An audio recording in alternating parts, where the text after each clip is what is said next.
Muy buenas tardes, bienvenidos y bienvenidas a nuestro último diálogo sobre la evaluación en el aula.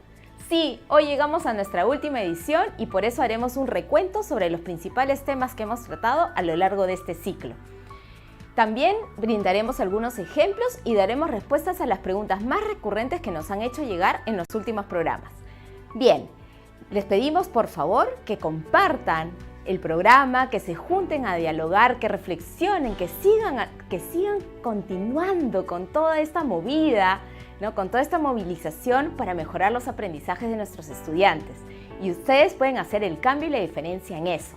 Esperamos que este recurso sea de su utilidad y que lo aprovechen mucho. También queremos que nos hagan llegar cuáles son esos otros temas que les gustaría que nosotros abramos en un diálogo, que podamos también participar y recoger lo que a ustedes les interesa para dar respuesta a esas necesidades que han ido identificando para mejorar su práctica pedagógica.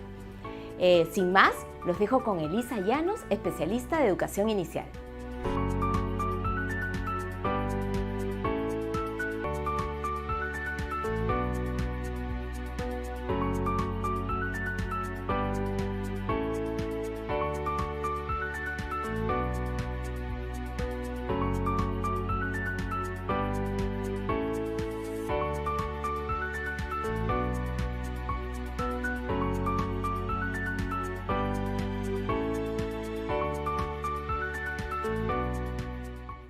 Muy buenas tardes, estimados docentes.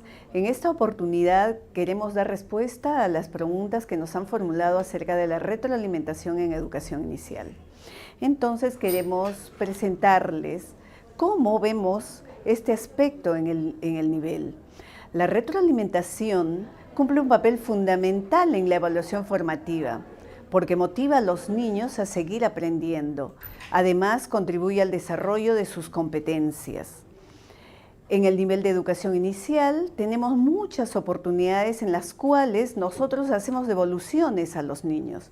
Y es muy importante tener en cuenta que cada una de estas devoluciones va a favorecer o tal vez entorpecer este logro de los aprendizajes. Por eso es que consideramos que la retroalimentación es fundamental. Tener en cuenta que pregunto, ¿cómo es mi expresión corporal? ¿Qué digo al niño? ¿No? Para que favorezcamos este aprendizaje. Por ejemplo, en el ciclo 1, cuando tenemos a un niño en los momentos de cuidados, porque ustedes conocen que en el ciclo 1 los momentos de cuidados también son oportunidades para aprender. También nos planteamos el desarrollo de competencias para estos momentos. Traíamos ahora el ejemplo justo cuando se realiza el cambio de ropa, por ejemplo, a un niño aproximadamente de 2 años, y en donde observa el adulto que el niño está intentando colocar el botón, pero no encuentra el orificio por donde puede poner el botón, ¿no? ¿Qué tiene en mente la maestra? ¿Qué puedo hacer para que este niño siga aprendiendo? ¿Y qué viene a la mente de la maestra? Probablemente la competencia que tiene que ver con que se desenvuelve de manera autónoma a través de su motricidad. Entonces, a partir de ello ella piensa, ¿cómo ayudo a este niño a que logre hacer esta coordinación para que pueda ingresar el botón en el ojal? Veo que el niño no encuentra el orificio, entonces puedo señalarle el orificio. Le digo, aquí está. Y dejo que el niño siga intentando introducir el botón por el ojal. Entonces, esto es una retroalimentación a este niño que está aprendiendo. Aquí es muy importante considerar no solamente qué cosa es lo que digo, sino qué expresa mi cuerpo, cómo yo espero a que el niño dé respuesta a este proceso, a valorar estos intentos que él hace. Eso es muy importante. También podemos pensar en un niño en el segundo ciclo. Si decimos que todos los momentos en un servicio educativo son momentos para aprender, también en esos momentos evaluamos y también en esos momentos podemos brindar una retroalimentación. Diferentes tipos de retroalimentación, con el diálogo, con las acciones, la expresión corporal, el aceptar al niño, el fortalecerlo. Es importante que el niño se sienta seguro, porque cuando el niño se siente seguro y aceptado, se predispone para el aprendizaje. Entonces eso nos hace pensar que una retroalimentación debe ser positiva, donde el niño se sienta bien. Y también pensar, ¿qué digo para generar más aprendizajes? En este ejemplo del segundo ciclo pensábamos, por ejemplo, en el juego libre en sectores. Vamos a, de repente, ubicarnos en el sector de biblioteca. Consideramos que este niño que está en la imagen, le vamos a poner un nombre, se llama Manuel. Manuel, hemos observado que en estos días él no ha ido en ningún momento al sector de biblioteca, que es un sector importante para que él vaya desarrollando también esta competencia de leer diversos tipos de texto escrito en su lengua materna. Entonces, cuando por fin Manuel desde su iniciativa va al sector de biblioteca, la maestra puede brindar ahí algo que fortalezca este deseo de leer diversos textos escritos en su lengua materna. Por ejemplo, podría decirle, veo que te gusta un libro que tiene imágenes de animales. ¿Quisieras tener más libros de animales? Yo tengo uno en mi casa, para el día de mañana te lo puedo traer. Entonces, esta actitud, este diálogo, esta propuesta que da la maestra sirve muy bien como retroalimentación y vemos que se puede realizar en cualquier momento de la jornada. También hablamos de momentos en los cuales nosotros nos planificamos una actividad, como por ejemplo, puede ser en un momento en donde vamos a desarrollar nosotros una de las actividades de nuestro proyecto, ¿no? Tenemos nuestros propósitos ahí bien claros, son 3 competencias, ¿no? Por ejemplo, indaga mediante métodos científicos para construir sus conocimientos, crea proyectos desde los lenguajes artísticos, resuelve problemas de forma, movimiento y localización, y tenemos una serie de actividades que nos van a dar pasos o formas o actividades que nos van a facilitar el aprendizaje y el desarrollo de las competencias. Entonces, ¿cómo nosotros retroalimentamos en educación inicial?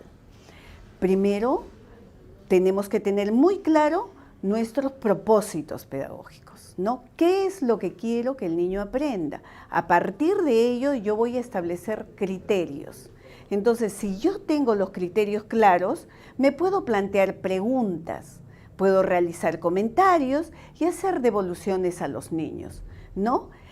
De diversas maneras, ¿no? Me planteo preguntas que inviten a los niños a ir pensando más allá. En esta situación, por ejemplo, que les comentábamos del proyecto, en los cuales ya teníamos bien claras nuestras competencias, en una de las actividades se presenta una situación, por ejemplo, ¿no? Estamos en el huerto, los niños están observando cómo es el lugar donde viven las lombrices. Al regresar al aula, la docente les pregunta acerca de los materiales que podríamos nosotros utilizar para elaborar una casa de lombrices. Entonces los niños van dando sus ideas, ellos van exponiendo, por ejemplo, Mariano dice una caja, Juan Carlos dice piedras, Isabel propone tierra húmeda. Entonces ahí la docente pregunta, ¿no? Si la tierra tiene que estar húmeda, ¿nos servirá una caja de cartón? ¿Qué piensan? Esta pregunta es una retroalimentación porque está ayudando al niño a pensar, a entender y a indagar de qué material es esta caja y cómo puede responder a las expectativas que tenemos de hacer una casa de lombrices, ¿no? Entonces, Mariano responde a la pregunta, sí. Y Marietza le dice, la caja de cartón se puede romper. Y ahí podríamos seguir nosotros formulando preguntas y de repente devoluciones a los niños que sigan ayudándolos a ir construyendo este aprendizaje. Todo esto va siendo una retroalimentación en el proceso, porque nos va llevando a un nuevo aprendizaje, a avanzar al niño desde lo que sabe hasta lo que nosotros queremos que aprenda.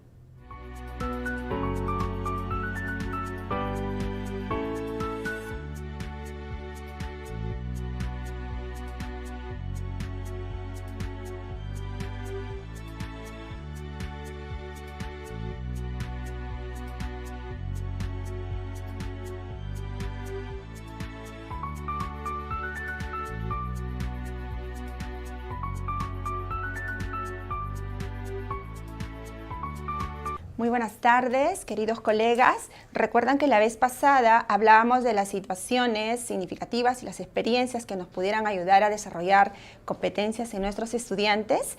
Bien, ahora abordaremos una asociada al área de ciencia y tecnología para educación secundaria en primer grado. Esta situación en realidad está presentada para poderles narrar, pero en realidad será la experiencia de los estudiantes la siguiente. Ellos están situados en el distrito de Jayanca, en la región Lambayeque, próximos a la zona de amortiguamiento del Santuario Histórico Bosque de Poma. Entonces, vamos a empezar invitándolos a ir al propio Bosque de Poma, ¿no? Para que puedan visualizar toda la diversidad, cómo se interrelacionan los factores abióticos, bióticos, una visita de estudio. Previamente se estila que con los guardaparques, y también ahí hay sabios de la comunidad que han visto por años cambiar el clima o mantenerse el Santuario Histórico Bosque de Poma, se va a dar un conversatorio con los estudiantes.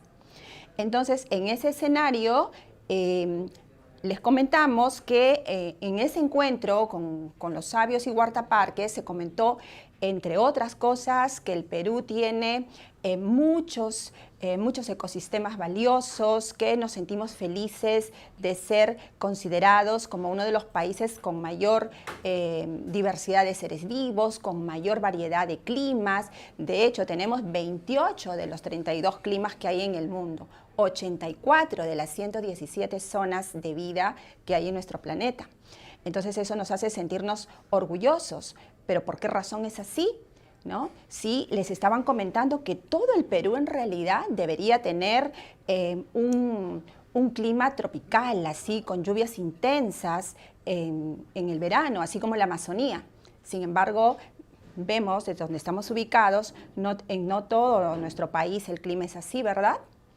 Entonces, dentro de este contexto, también cuando se conversó con los sabios, ellos comentaron que han visto el clima cambiar, pero que también han aprendido a lo largo de su experiencia a leer esas señas que les da la naturaleza y que les anuncia, por ejemplo, si va a haber sequía, si va a ser un mal año o un buen año para la agricultura, o si el fenómeno El Niño se acerca, ¿no? Entonces, estos diálogos que se iban dando con los estudiantes en esa primera visita al Santuario Histórico Bosque de Poma dejó motivados a los chicos y con grandes retos, porque acordaron que tendrán una segunda visita para seguir conversando, pero esta vez no para que los chicos escuchen solo las experiencias de los guardaparques y los sabios, sino para que también ellos den algunas explicaciones desde los estudios en el área de ciencia y tecnología acerca del clima. Entonces, ese contexto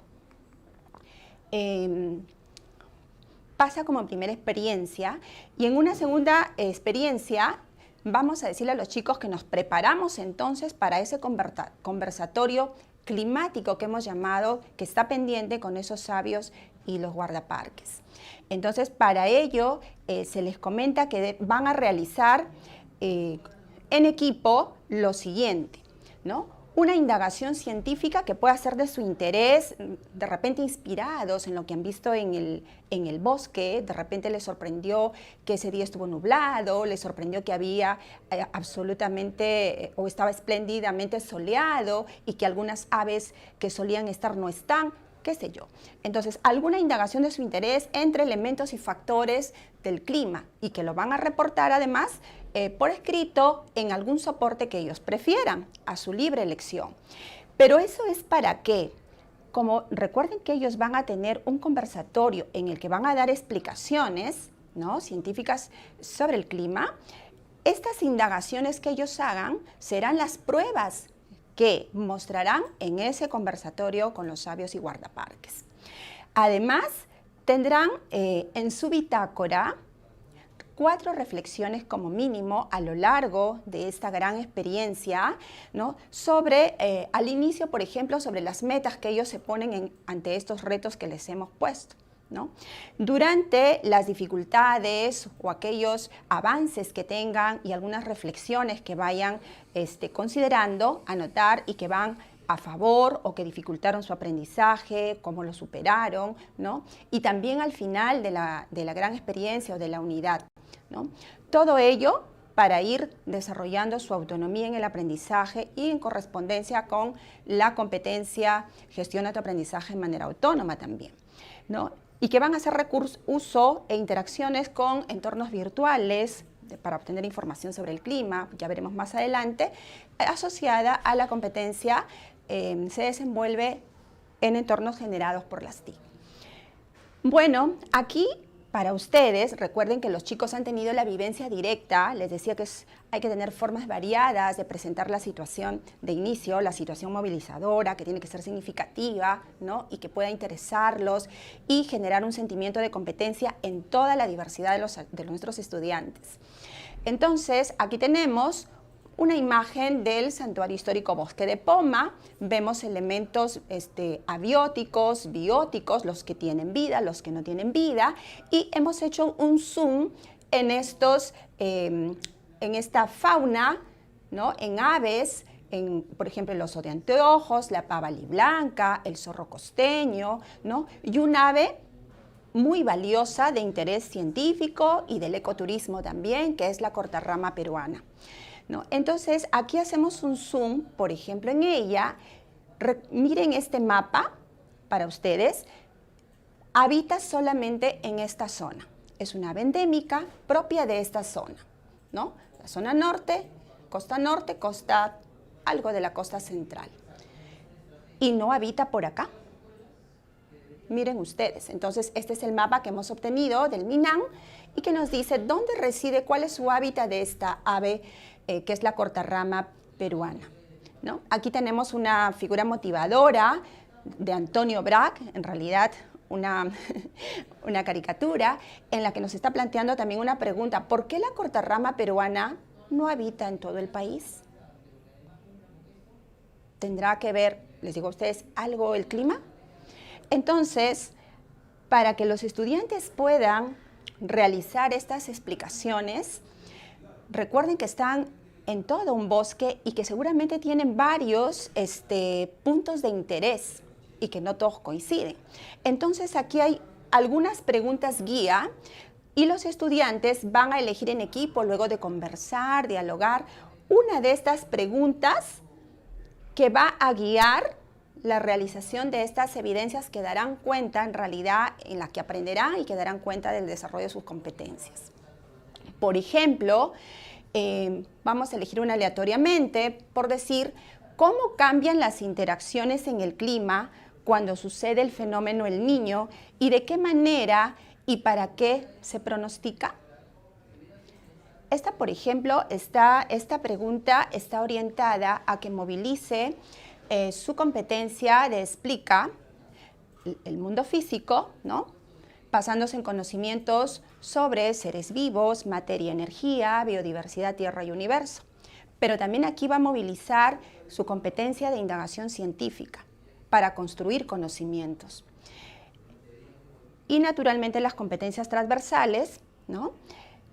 Pero aquí, si yo quisiera hacer un foco en la competencia explica el mundo físico, cada una de estas preguntas, cualquiera que elija el estudiante, le va a llevar a combinar las 2 capacidades que tiene esta competencia o las 5 capacidades que tiene la competencia indaga. Veamos a continuación los propósitos de aprendizaje. Entonces, como les decía, estamos orientados con esta situación, nos demanda para poder tener las explicaciones, el conversatorio con los sabios y guardaparques, desarrollar estas competencias. Aquí están las 5 de la indaga mediante métodos científicos para construir conocimientos. Es importante, estimados colegas, tener una comprensión profunda de la naturaleza de la competencia. No indaga mediante métodos científicos por indagar, no solamente por el placer de hacer un experimento, una observación.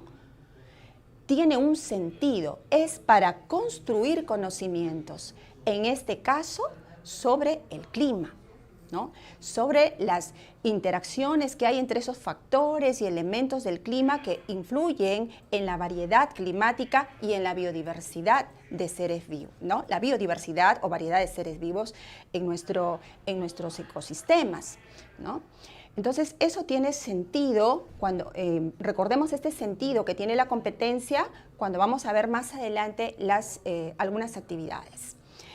Luego, la competencia explica el mundo físico que decíamos que tiene dos capacidades. Aquí he añadido además sus desempeños, ¿no? Explica cómo se relacionan esos factores como la latitud, la altura, ¿no? A qué distancia nos encontramos del mar, las corrientes marinas, etcétera.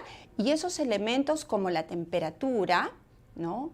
Como la humedad, cómo las horas de sol, las precipitaciones, cómo interactúan para generar el clima, ¿no? Y cómo generan eso, no solamente la variedad climática, naturalmente en el Perú, sino en el mundo, ¿no? Sino que además, cómo determinan eso, que haya la presencia de unos determinados seres vivos o no en una zona. Y además deben explicar, porque la otra capacidad es evaluar las implicancias, ¿no? Del desarrollo del quehacer científico y tecnológico. Entonces aquí nosotros les planteamos también que explique cómo el desarrollo científico y tecnológico, en este caso sobre el clima, sobre el fenómeno del Niño, todo lo que está asociado, ¿no? Ha contribuido a cambiar la vida de las personas. De repente su cosmovisión, de repente el lugar donde residen, de repente las decisiones sobre la agricultura, etc.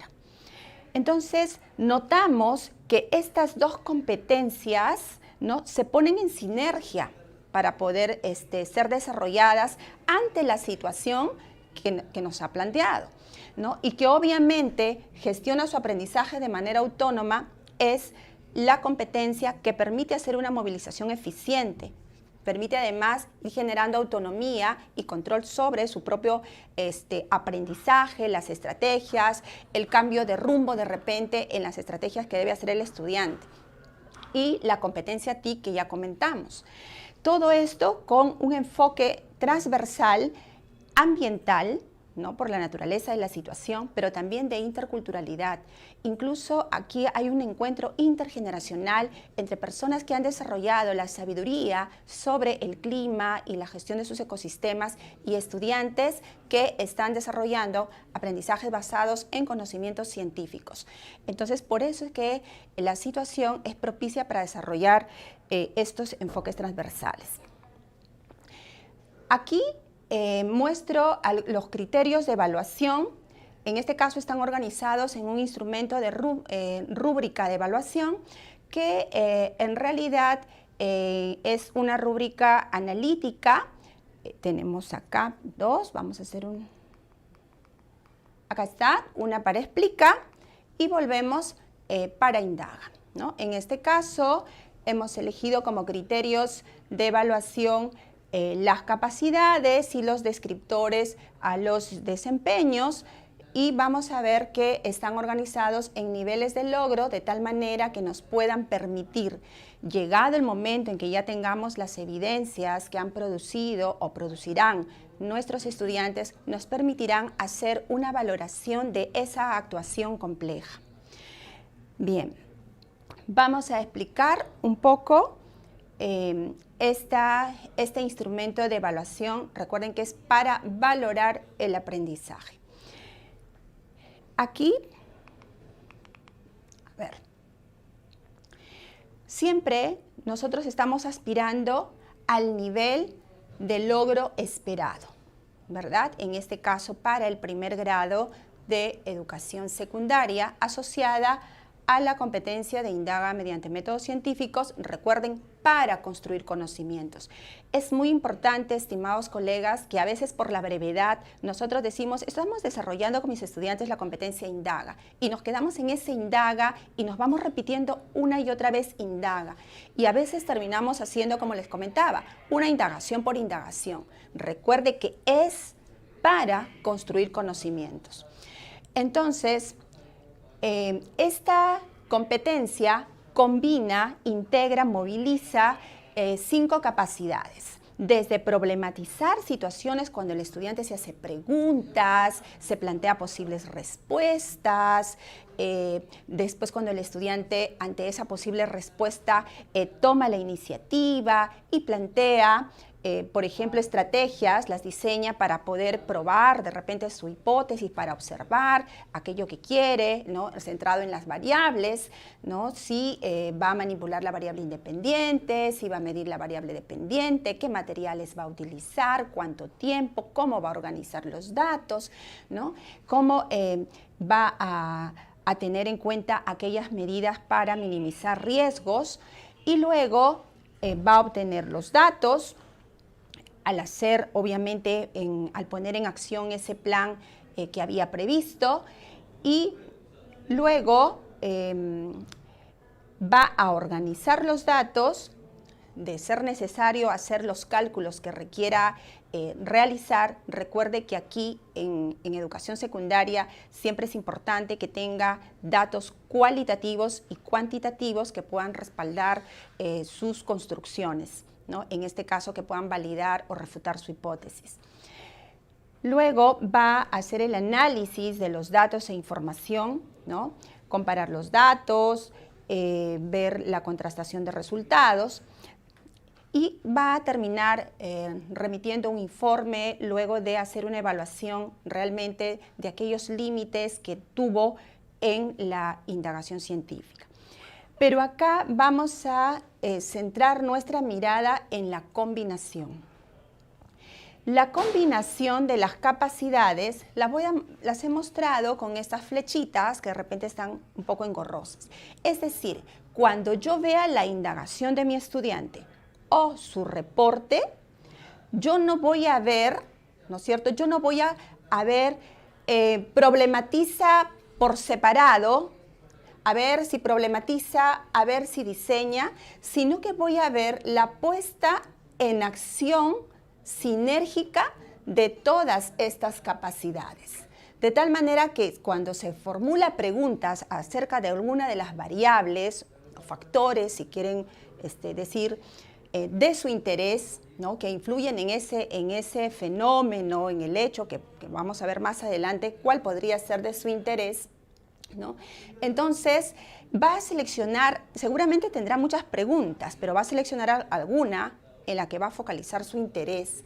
Entonces estas preguntas que contienen las variables, inmediatamente va a plantear la hipótesis que va a establecer la relación de causalidad entre esas variables que ha elegido. Pero luego esas variables le conllevan, decíamos, a procedimientos. Entonces, cuando plantea esos procedimientos, no están aislados, está combinando, porque es para esto, para responder a esta pregunta. Entonces, todo lo que hace es respecto de estas mismas variables, cómo las va a medir, qué materiales va a utilizar, etcétera, cómo va a recoger los datos. Cuando ya obtienen los datos, está centrado, recuerden, en esas mismas variables. Entonces, miren cómo sigue combinando. Los organiza por variable, cómo se están relacionando, qué le están diciendo los datos, ¿no es cierto? Entonces, aquí los compara. Entonces, de repente encuentra regularidades, ¿no? Entonces, características cualitativas, cuantitativas, esos son los datos, ¿no es cierto? De repente establece ya relaciones efectivamente que confirman la causalidad o no. Entonces va a contrastar estos resultados con su hipótesis. Entonces miren, otra vez vuelve a combinar. Pero eso lo vamos a ver cuando el estudiante se expresa, hace la indagación, lo que dice también su reporte. Entonces nosotros tenemos que ver que no es que se centra, sí, mi hipótesis fue verdadera y no combina. Entonces, ¿cómo es que retrotrae la hipótesis al momento de analizar, ¿no? ¿Cómo es que basa sus resultados también, compara sus resultados con la información científica acerca de lo que está investigando, ¿no? Entonces, este proceso en realidad es, digamos, clave porque es aquí cuando el estudiante contrasta y combina, él analiza, él obtiene, él diseña y en este caso también problematiza, es en ese momento en el que está haciendo un análisis e interpretación de las variables y sus resultados, que él puede decir, entonces los resultados sugieren que, mi hipótesis es validada. No, mi hipótesis necesita ser cambiada porque tal cosa, lo que le dicen los datos. Este es el momento clave en que el estudiante construye el conocimiento. Aquí tiene sentido la indagación. Entonces, luego ya viene un proceso de poder sustentar si las conclusiones realmente han conseguido, ¿no?, ponerse a distancia de su propio proceso de indagación y decir, mis conclusiones a las que he llegado responden así plenamente a las preguntas que me he planteado. Otra vez, mire cómo está combinando, pero tiene que explicitarlo, ¿no? Los procedimientos que planteé quizás requieren algún ajuste, quizás los materiales no fueron los adecuados o están impactando negativamente en el ambiente y pude elegir otros, ¿no? Entonces, en ese momento comunica, luego de esa reflexión, ¿no?, de esa distancia, de poder reconocer que los métodos científicos es una forma de aproximarse a la verdad, ¿no? Puede hacer un reporte de toda su indagación, del proceso seguido y de los resultados. Entonces, lo que quiero decir es que cuando yo mire la indagación, yo voy a ver la combinación. Entonces, no es que yo vaya a colocar una asignación, aquí tiene A, no. Yo miro este conjunto, este entramado, esta combinación que les decía para dar cuenta de la competencia. Podría darse el caso que yo tuviera en otro caso otro estudiante cuyas evidencias me den cuenta de esta combinación. Entonces digo, acá tiene dificultades, por acá están las mayores dificultades, etc. Y entonces se comporta así. Pero yo no digo, tiene B, C, C. Yo me pronuncio y valoro sobre el conjunto, sobre la competencia, sobre la sinergia, ¿no?, de las capacidades, en este caso de la competencia indaga. Lo mismo va a ocurrir para la competencia explica. Entonces, veo las relaciones, la combinación, el uso que hace explícito el estudiante y juzgo o valoro la competencia, en este caso, explica. Entonces, a continuación, esta es en realidad un resumen de la secuencia de actividades que voy a nombrarlas brevemente porque quiero hacer un énfasis en la evaluación también formativa. Por ejemplo, en la primera actividad, que es una aproximación a la situación. Recuerda que los estudiantes tienen que entrar en situación, entonces vamos al bosque y todo lo que les había contado. Entonces, importa mucho hacer unas preguntas globales que le permitan tener ya algunos focos de interés para lo que van a estudiar para responder al desafío, ¿no? Entonces, en la siguiente lámina, esto continúa, se va a quedar. Lo que estamos previendo es que en esas primeras exploraciones o aproximaciones que hace el estudiante, poder estar muy atentos para poder detectar algunas concepciones erróneas, de repente sobre el clima, sobre el tiempo, de repente están confundidos, creen que es lo mismo, no sabemos qué concepciones erróneas que en la literatura científica la encontramos como ideas alternativas. ¿Por qué es importante esto? Porque eso va a permitir hacer más efectivas las estrategias que planteemos. Si mi estudiante está tan equivocado en esto, esa concepción no le va a ayudar, le va a generar nudos, entonces yo tengo que rediseñar, reajustar apenas las detecte. ¿Saben por qué esto es importante, estimados colegas, en el caso de ciencias?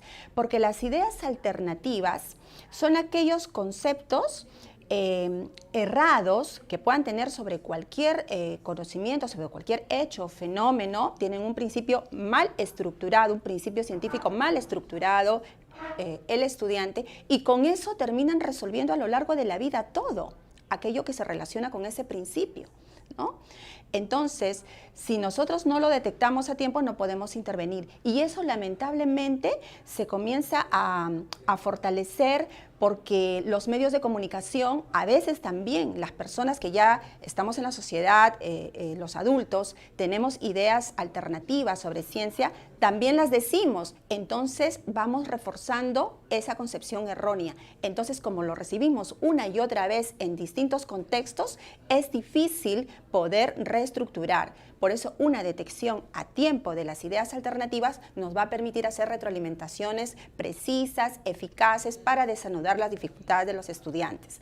Eso es lo que quería hacer una precisión. La retroalimentación en la primera actividad es importante que la hagamos al momento de que están comprendiendo la tarea, los retos que les está demandando, ¿no? Durante la conceptualización, por ejemplo, de tiempo y clima, ¿no? Y a demanda específica. Entonces, vamos a retornar.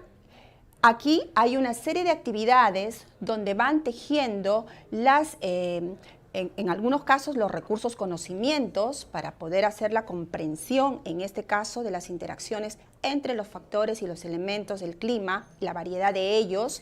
Llega un momento en que ellos contrastan por qué el clima es aquí de esta manera y por qué tenemos otro clima en otro lugar, ¿no? ¿Qué es lo que está determinando que mientras que aquí esté soleado, en otro lugar esté nevando? ¿Por qué el Santuario Histórico Bosque de Poma o Jayanca, como es este escenario, tiene un clima y de pronto hay alguna variabilidad y comienza a llover y amenaza la cosecha? Entonces todo el tiempo ustedes van a ver que en este caso, esta situación y estas actividades le permiten combinar las dos capacidades de la competencia explica, o cuando hace indagaciones de su interés en la que ellos proyectan cómo lo van a hacer, orientados por el estudiante, también combinan las 5 capacidades para llegar al momento de la evaluación sumativa. Cada cierto trecho, obviamente, hay los procesos de retroalimentación todo el tiempo, pero cada cierto trecho en algún Zoom que el profesor haya determinado para poder, recuerden, hacer retroalimentaciones ahí cuidadosas, más despacio, que permitan desanudar algunas dificultades. Y bien, para concluir, hacer el comentario de que en esta gran experiencia propuesta a mis estudiantes, evaluaré formativamente en todas las sesiones. Ojo, no califico, sino que evalúo formativamente en todas las sesiones a la luz de los criterios para identificar cuáles son sus avances, alguna dificultad. Les brindo entonces retroalimentación oportuna cuando están teniendo las dificultades, ¿no? Teniendo en cuenta esas ideas alternativas que habíamos comentado, si es que fueron detectadas o de repente no las tienen, y entonces tendrán de repente dificultades que emerjan en ese momento que se están desarrollando los aprendizajes, y también a aquellos estudiantes que les va bien, ¿no? Para que puedan seguir aprendiendo. Entonces eso va a conllevar necesariamente a que yo reajuste toda esa secuencia de actividades que ustedes han visto. En algún momento se va a reajustar en atención a esta evaluación formativa que yo estoy haciendo. Entonces evalúo también mi plan y lo reajusto a necesidad para hacer efectivo el desarrollo de las competencias de mis estudiantes. Y cuando evalúe sumativamente en aquellas estaciones de ese continuo del aprendizaje, donde voy a hacer una parada y voy a hacer evaluación sumativa, entonces, ¿qué cosa voy a buscar? Voy a buscar la actuación compleja que se ha ido tejiendo a lo largo de las sesiones, pero voy a buscar esa actuación compleja de mis estudiantes, ¿no? Según los criterios, es decir, voy a buscar qué tan eficiente han sido combinando sus capacidades, esos recursos para poder responder al desafío de dar las explicaciones a los sabios y guardaparques del santuario histórico Bosque de Poma con respecto al clima, ¿no? Y entonces, cuando yo encuentre esa actuación compleja contrastando con esos descriptores, en este caso del instrumento que propuse, la rúbrica, entonces interpretaré y veré con cuál se corresponde más, con cuál de los descriptores. Entonces, asignaré un calificativo a la competencia en su integralidad y haré conclusiones descriptivas de ser necesario. Por ejemplo, si uno de mis estudiantes ubica su aprendizaje en C, necesariamente haré una conclusión descriptiva. ¿Por qué? Porque su naturaleza es decirle qué progreso mínimo ha tenido, las grandes dificultades, de repente cómo es que las puede superar para que pueda desanudarse y seguir aprendiendo, ¿no? Desarrollando sus competencias. Muchas gracias.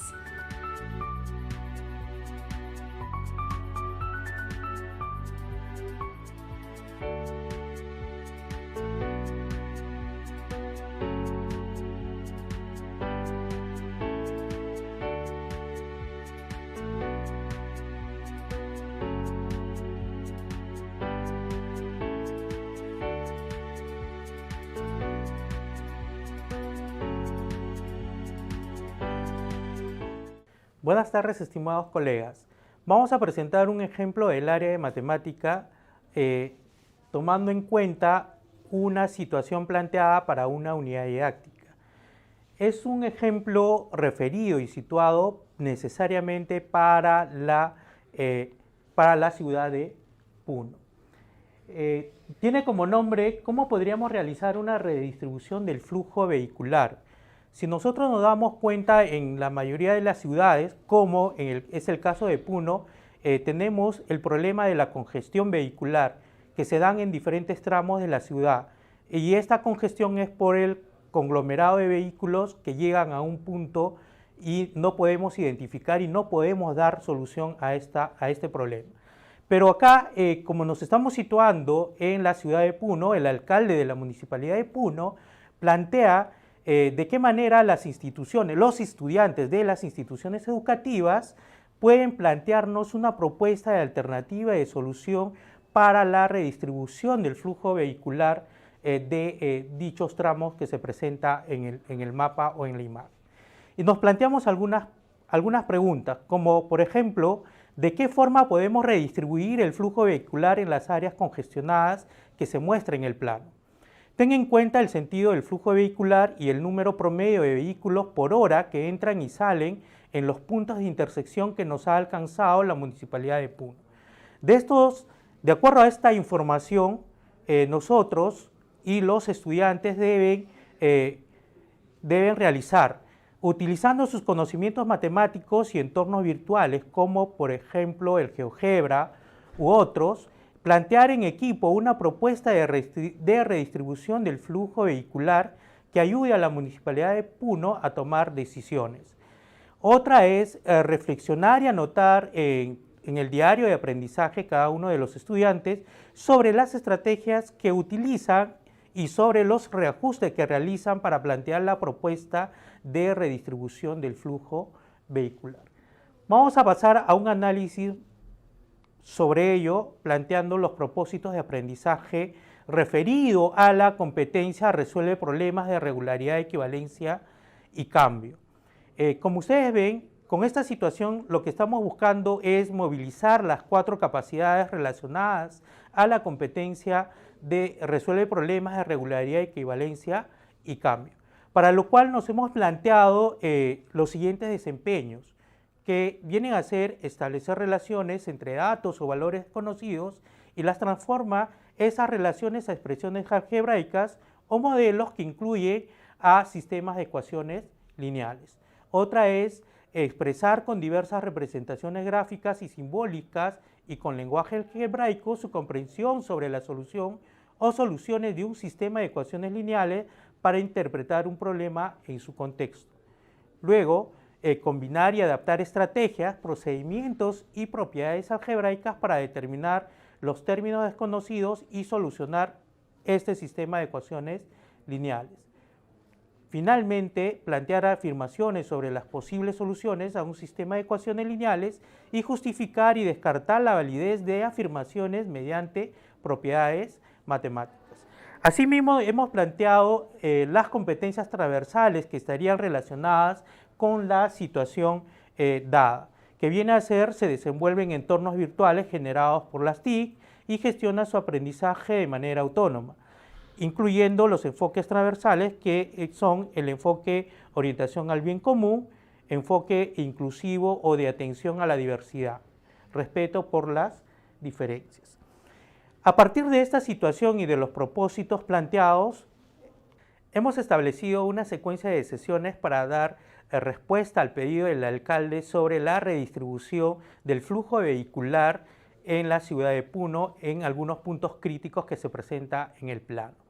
La primera actividad que se podría plantear en esta sesión 1 es la presentación de la situación. Aquí lo que tenemos que ver es cuál es el pedido que realiza el alcalde en referencia a estos puntos críticos que tiene la congestión vehicular en la ciudad de Puno. Otro de los puntos o otra de las actividades que tendríamos que plantear es llevar a los estudiantes a hacer una visita de la zona de congestión para poder recoger información sobre el pedido que realice el alcalde y contrastar esta información recogida sobre la cantidad de vehículos que transitan sobre los puntos críticos con lo que plantea el alcalde para la ciudad de Puno. La sesión 2 está referida a la elaboración de un esquema que represente la situación presentada en el plano. Es decir, aquí lo que tiene que hacer el estudiante es elaborar una red o un diagrama que nos represente todo lo que está planteado en la imagen referida al plano de la ciudad de Puno, tomando en cuenta los datos y los sentidos que se da sobre la dirección de los vehículos en esas calles o jirones. Otro es identificación de datos y variables desconocidos. Aquí lo que tenemos que buscar es identificar cuáles son las variables que van a involucrarse para poder dar solución a esta situación planteada por el alcalde de la ciudad de Puno. Tenemos que hacer un análisis de interpretación haciendo uso de expresiones matemáticas sobre los puntos y tramos que se presentan en el plano, luego relacionar estos datos y estos valores desconocidos expresándolos algebraicamente mediante ecuaciones lineales de dos variables, organizar la información en tablas con valores posibles para una de las variables en que se dará cuenta que existen muchas posibilidades. O sea, los valores que van a tomar cada una de estas variables son infinitas y esa es la que debe ayudar al estudiante a darse cuenta que resolviendo una ecuación lineal de dos variables no le va a permitir encontrar el valor que nos pide y que nos ayude a dar respuesta a esta redistribución del flujo vehicular. En la sesión 3 estamos planteando algunas actividades que los estudiantes deben realizar, como por ejemplo la relación de las expresiones algebraicas y transformarlas estas a sistemas de ecuaciones lineales. En la sesión 2 hemos observado que el estudiante llega a plantear ecuaciones lineales de dos variables, pero no hacemos la conexión o la relación que existe entre estas ecuaciones lineales de dos variables. Y aquí en la sesión 3 lo que debe hacer el estudiante es justamente relacionar estas ecuaciones lineales para formar un sistema de ecuaciones lineales. Luego, el estudiante debe plantear soluciones al sistema de ecuaciones lineales de los tramos propuestos utilizando diversos procedimientos. En la sesión 4, los estudiantes deberían de elaborar gráficos cartesianos del sistema de ecuaciones para la identificación de los valores sobre la cantidad de vehículos que pasan por los tramos planteados en la situación dada. En la situación 5, la actividad es comunicación de los resultados de las situaciones para determinar las alternativas de redistribución del flujo vehicular. Recuerden que para el logro de todo ello, el estudiante debe determinar sus metas de aprendizaje y los recursos que requiere para la resolución de problemas. En este caso, por ejemplo, el estudiante, para poder plantear una ecuación lineal de dos variables, el recurso que debería utilizar es cómo plantear o cómo simbolizar expresiones en lenguaje cotidiano a un lenguaje algebraico. De esa forma vamos a ver cuáles son los recursos que requiere el estudiante para lograr este propósito. Vamos a hacer un extracto de todas estas sesiones tomando como ejemplo para realizar la retroalimentación específica. Nos hemos centrado en la sesión 2. Las actividades para la sesión 2 es elaboración de un esquema que represente la situación presentada en el plano. Nos vamos a centrar en esa actividad. Durante la sesión, los estudiantes deben representar gráficamente la zona de congestión vehicular, identificando los datos y valores desconocidos mediante expresiones algebraicas. Es decir, si el estudiante no logra concretar lo que está planteado en la imagen, identificar cuántos vehículos ingresan en el punto A por el jirón Arequipa y por el jirón de Usta, entonces aquí lo que nosotros tenemos que hacer es reconocer cuáles son esas dificultades y brindar una retroalimentación en ese momento. Por ejemplo, algunas posibles preguntas ante esas dificultades específicas. ¿Cuál es el número de vehículos que ingresa por la intersección A? El estudiante debería identificar que está ingresando 70 vehículos por jirón Arequipa y 30 vehículos por jirón de Usta. Entonces ahí estamos identificando cuáles son esos datos. Otra posible pregunta podría ser es ¿qué cantidad de vehículos pasan por los tramos A, D y por los tramos AB? En este caso, el estudiante se va a responder que efectivamente no, en algunos casos puede responder que en el tramo AD pase 70 vehículos y en el tramo AB pase 30 vehículos, pero no es así, porque se puede redistribuir esa cantidad de vehículos, que son 100 vehículos que ingresan a ese punto, se podría redistribuir de la siguiente forma. Podría ser que por el jirón de Usta pase 99 y por el jirón Arequipa pase 1, y sumado esos dos me van a dar 100 vehículos. Entonces, ahí es donde el estudiante va a tener una dificultad de identificar cuál es el valor que corresponde a la cantidad de vehículos que transita por el tramo AD y cuál es la cantidad de vehículos que transita por el tramo AD.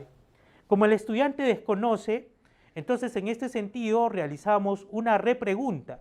¿Cómo representarías estos valores desconocidos? El estudiante indicará que se realiza mediante letras, que nosotros denominamos variables.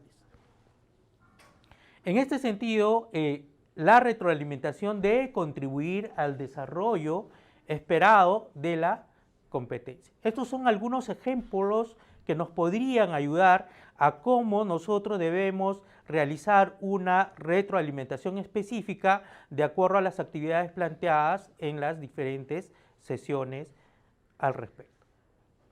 Muchas gracias.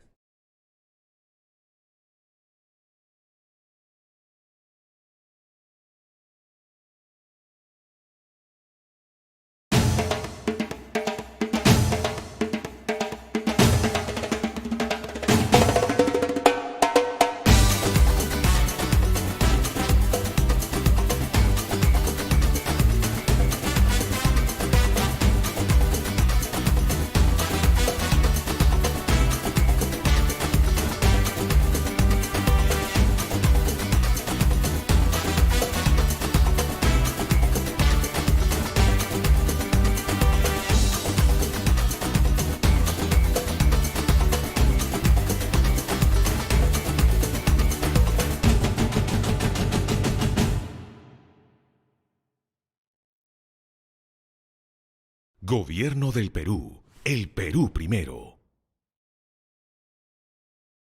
Estamos de regreso. Ahora para la parte del diálogo, les queremos contar que nosotros hemos ido a lo largo de las 5 semanas que ha durado el ciclo de streaming, hemos ido recogiendo todas las consultas, dudas y preguntas que nos han hecho llegar. Y tenemos acá un recopilado de preguntas que son con las que vamos a empezar, ¿ya? Por ejemplo, tenemos una consulta que nos hacen sobre las conclusiones descriptivas. Y dice así: ¿se debe escribir conclusiones descriptivas de cada competencia por cada estudiante? ¿Qué podríamos decir?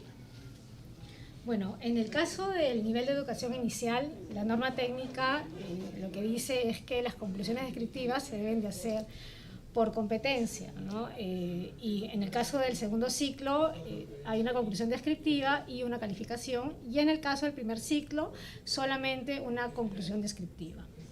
Bien, gracias, Majo.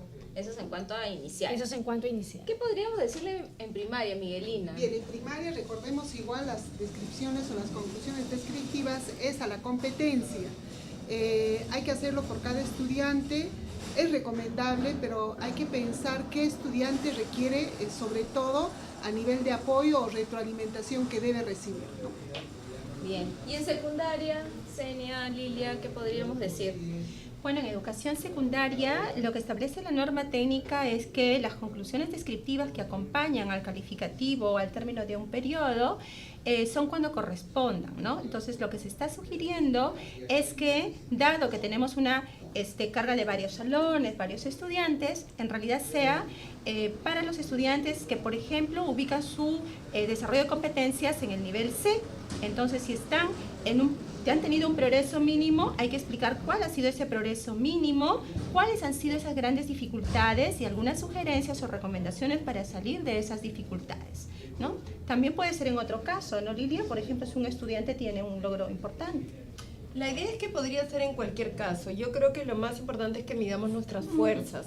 Es decir, un profesor de secundaria puede tener, por decir, 180 estudiantes. Entonces la idea no es que pongamos lo mismo a todo el mundo, porque eso ya no sería una conclusión descriptiva, sino es simplemente poner lo que debería haber, a donde debería haber llegado en el nivel. Entonces yo creo que mientras sigamos en esta circunstancia, que tenemos alrededor de 180 estudiantes, lo que hay que hacer es priorizar a aquellos que nos necesitan más, ¿no? Y no olvidar que esa conclusión descriptiva en el fondo es una retroalimentación, como tú has dicho, señalar los avances, señalar cuáles pueden ser las dificultades y sobre todo dar sugerencias. Creo que nuestro papel más importante es dar sugerencias sobre cómo afrontar esas dificultades, ¿no? Sí, yo tendría que añadir allí que no se convierte en un acto administrativo, de poner por poner, sino que encontremos el sentido de la utilidad, tanto para el estudiante como para el maestro, en el sentido de mejorar enseñanzas y también aprendizaje, ¿no? Solo eso. Genial, no perder el sentido entonces.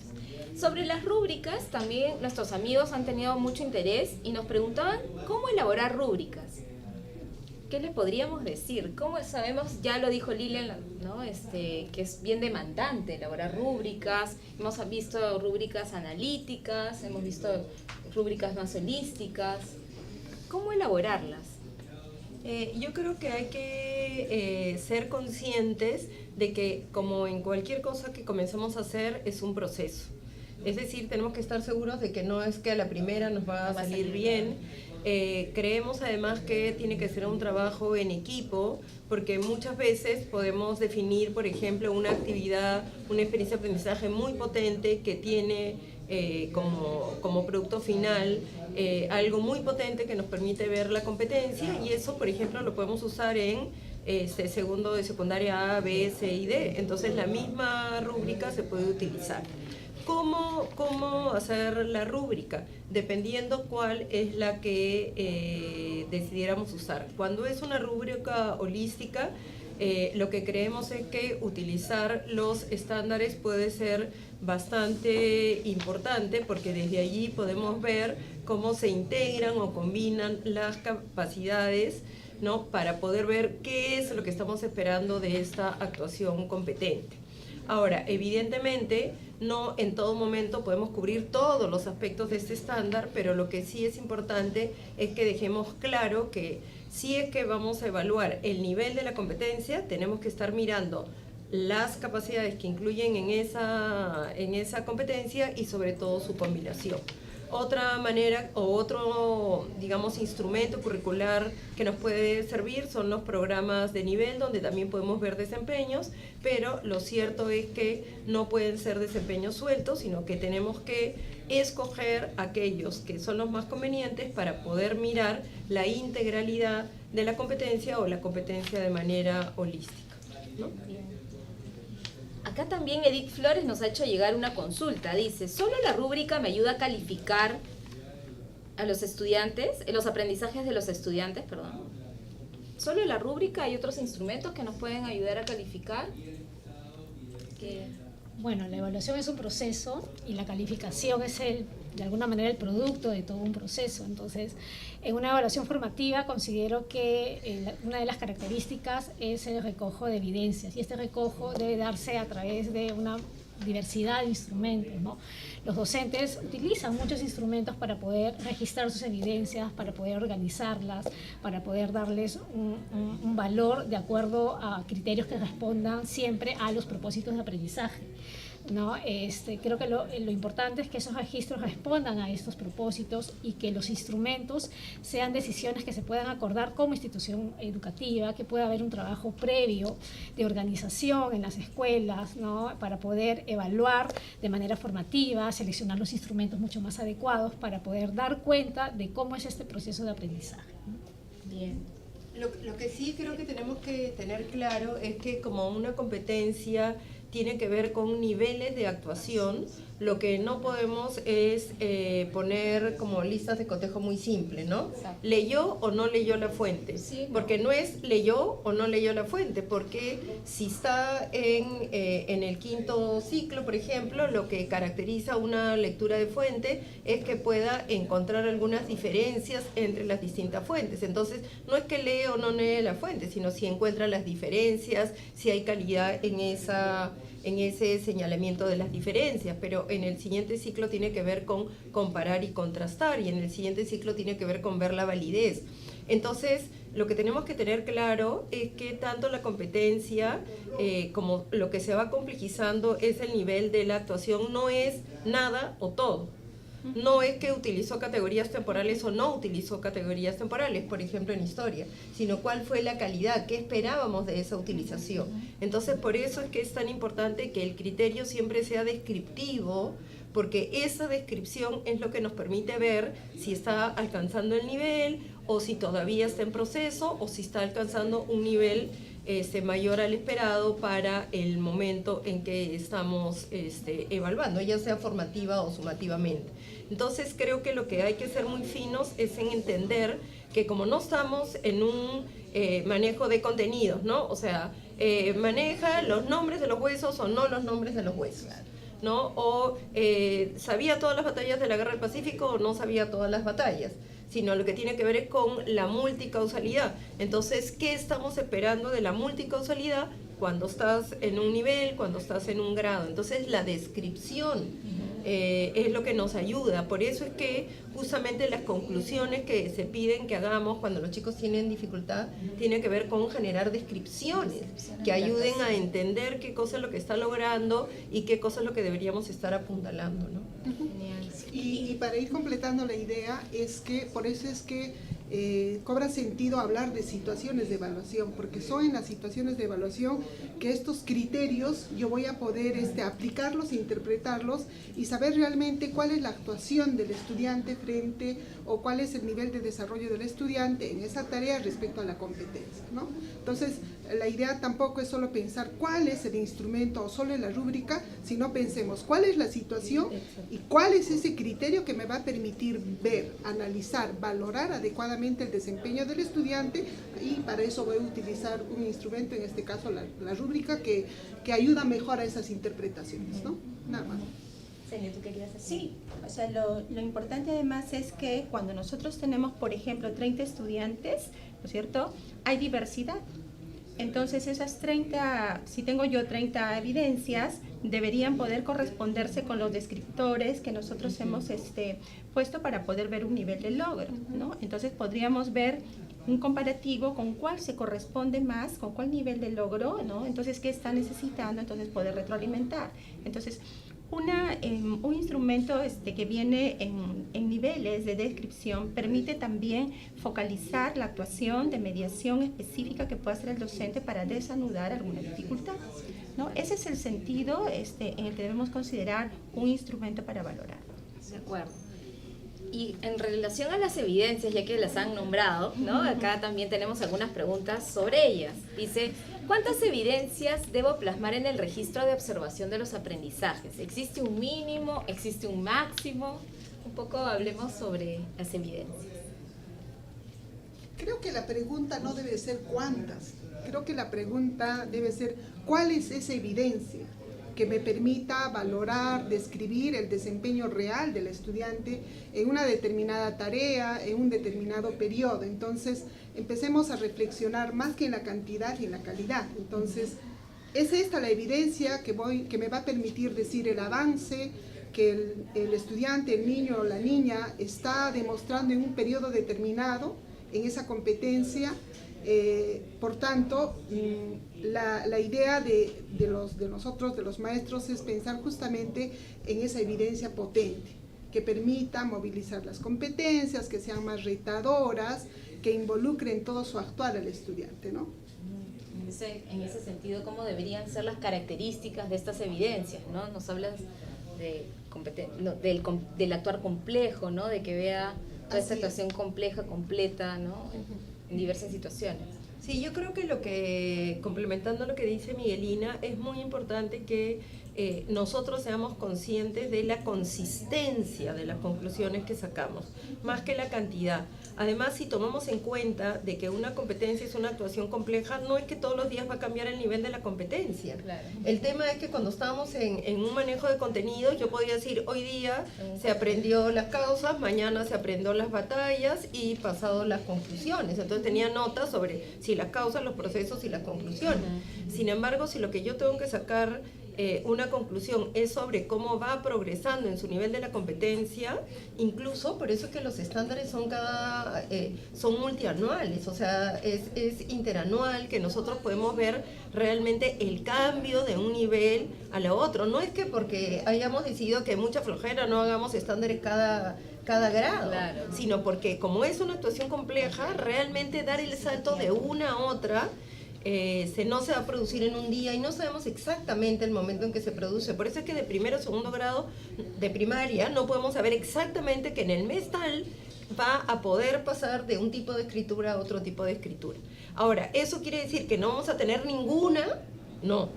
Es decir, lo que tenemos que ir es además teniendo claro si estamos tomando nota en nuestros registros auxiliares sobre una evaluación formativa que nos puede ayudar a poner descripciones en nuestro registro, ¿no?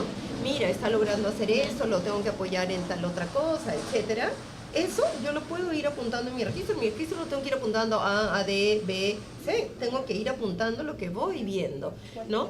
Ahora, si realmente estamos hablando de una evidencia consistente que ha mostrado que en un proceso ha ido movilizando las capacidades, evidentemente eso no va a ser todos los días, ¿no? Pero creo que hay que dar la consistencia, y aquellos chicos además que creemos que no lo están logrando, no es, ya no lo logró y ya me olvidé, sino vamos a generar más oportunidades, experiencias para aprender, y en ese sentido escoger el momento adecuado para tomar la conclusión de por dónde va, ¿no? Y entonces estaríamos claros de que no se puede calificar diariamente, ¿no? Cada sesión no se puede calificar. Evaluamos formativamente todas las sesiones porque retroalimentamos permanentemente a nuestros estudiantes, pero no los calificamos, ¿no? Y ahí tenemos acá una pregunta justamente en relación a eso. Dice, definitivamente que una evaluación formativa no se califica. ¿Por qué? Que no sé. Aquí José Natividad necesita que le expliquemos por qué en una evaluación formativa no se califica, ¿no? Va más vinculado a la calificación. ¿Qué le podemos responder a José? Creo que sino el propósito de la evaluación formativa no se resume en la calificación, se resume en la retroalimentación que le voy a alcanzar al estudiante para que siga progresando en el desarrollo de la competencia. Y claro, también la retroalimentación que le va a hacer a la misma al mismo proceso de enseñanza que hace el maestro. Entonces, en un determinado momento hay que calificar, pero eso significa dar un espacio, un tiempo, un periodo al estudiante para hacer una calificación, en este caso más sumativa, ¿no es cierto? Pero en el marco de una evaluación formativa, aún haciendo la evaluación sumativa, lo importante es alcanzar esas descripciones que le van a servir tanto al estudiante o al propio padre de familia para saber en qué tengo que ayudarle para que el niño o el estudiante siga avanzando en su aprendizaje, ¿no? En ese sentido, sí, perdón, o sea, la evidencia internacional lo que dice es que la calificación paraliza y que cuando son pequeños tenemos que calificar menos y apoyar más.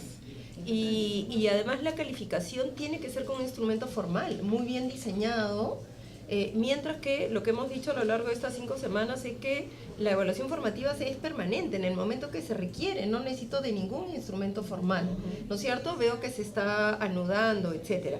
Pero por otro lado, desde el tema más emocional, yo me pregunto, ¿no es cierto? Me acerco donde Úrsula. Úrsula es mi estudiante, quiero trabajar con ella, pero me acerco con mi registro, ¿no? Voy a calificar. Entonces me pregunto si Úrsula va a entrar en confianza y me va a decir todas sus dificultades abiertamente, o si Úrsula va a decir, mejor hago la finta de que sé, porque como me va a poner una nota, quiero llegar al 11, por decir, hablando de secundaria, ¿no? Entonces, realmente las experiencias que más funcionan en el mundo son aquellas que califican más tarde. Eso no quiere decir que no evaluemos, permanentemente estamos evaluando, pero mientras hay lugares en el mundo que no califican hasta los 8 o 9 años, ¿no? Entonces, sí, claro. Yo creo que eso lo tenemos claro, lo tenemos que tener claro. El tema es que eso también requiere, y creo que acá nos ha faltado una última sesión, pero siempre hay que dejar algo para volver, claro. Que es cómo trabajamos con los papás, con las mamás, con las abuelas, con las familias, ¿no? Porque históricamente estamos acostumbrados a recibir calificaciones, entonces cuando alguien de la familia recibe, ¿no?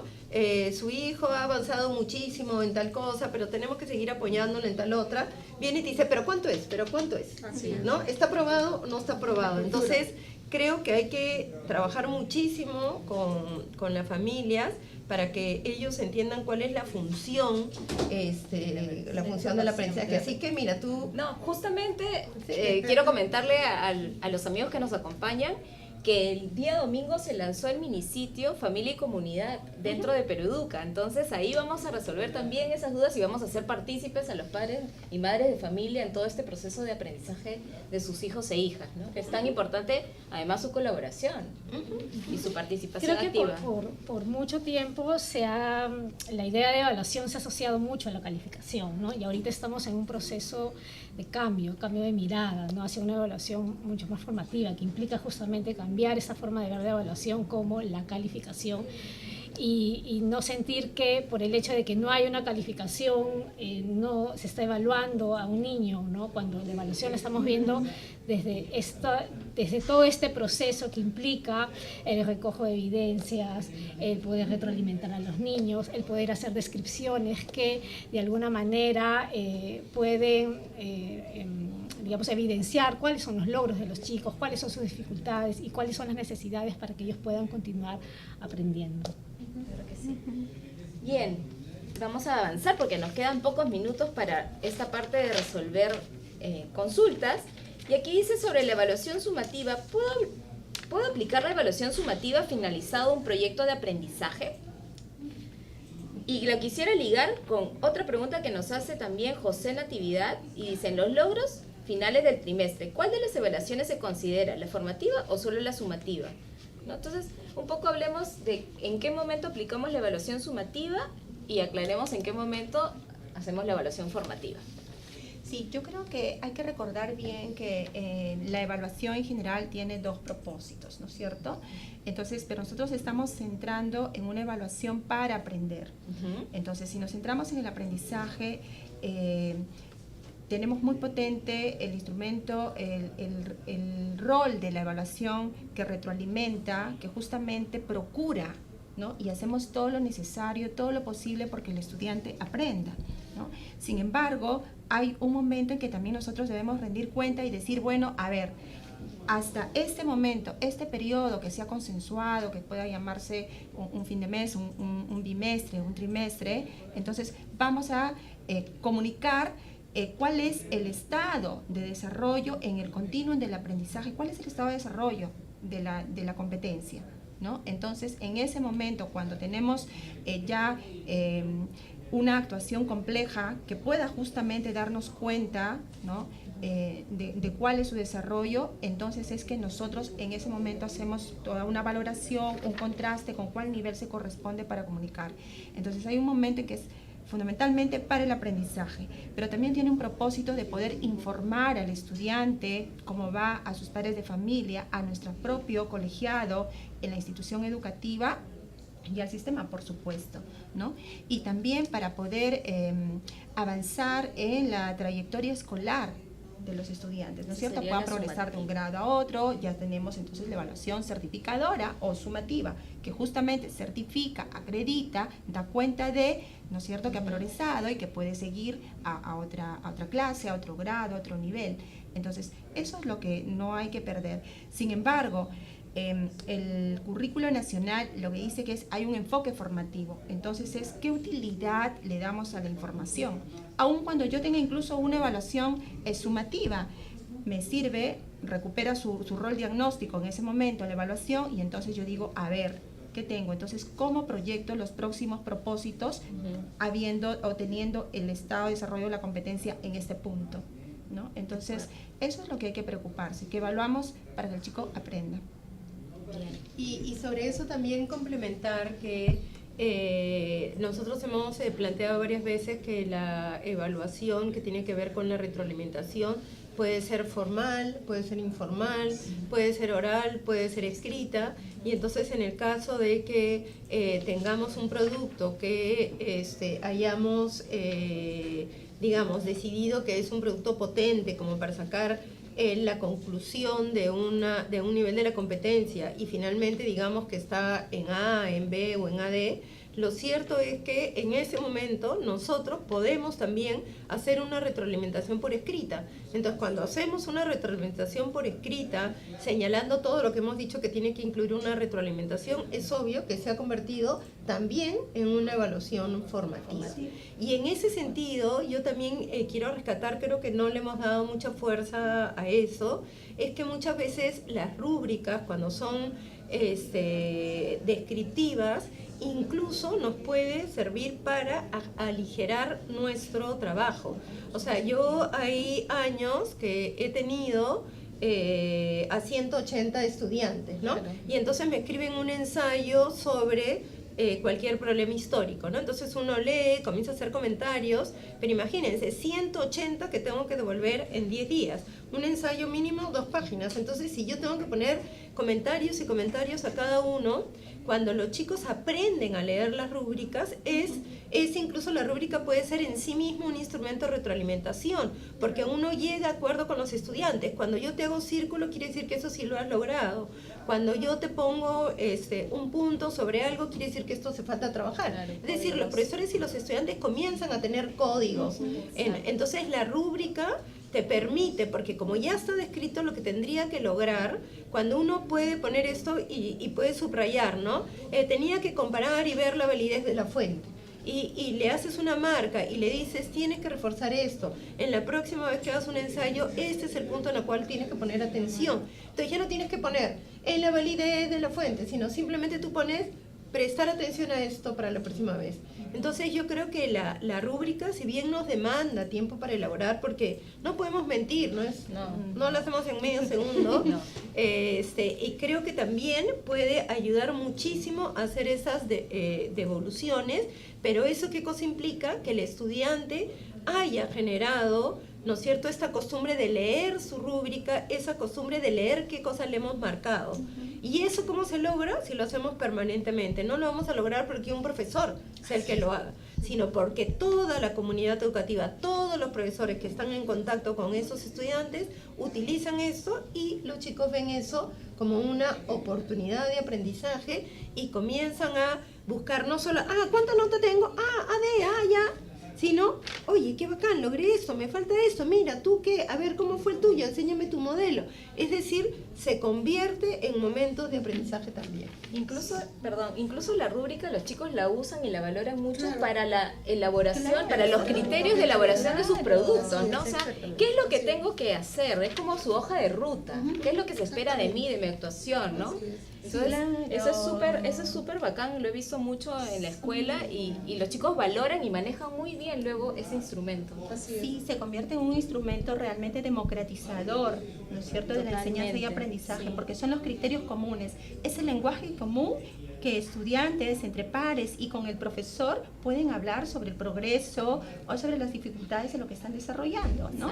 Entonces, le va ayudando también a gestionar su propio aprendizaje, le va dando posicionamiento, empoderamiento.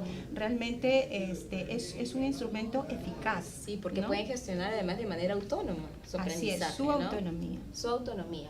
Bien, para ir cerrando este momento tan rico, ¿no? A mí me encanta, este es mi momento favorito. Quisiéramos hacer algunas aclaraciones sobre el calificativo, porque sabemos, como Majo lo decía, estamos en el cambio de un paradigma a otro, ¿no? De una práctica a otra, y es difícil. Entonces, ¿cuándo poner AD? ¿Solo se debe poner AD terminado el tercer trimestre o a final del año? ¿Se puede poner al inicio?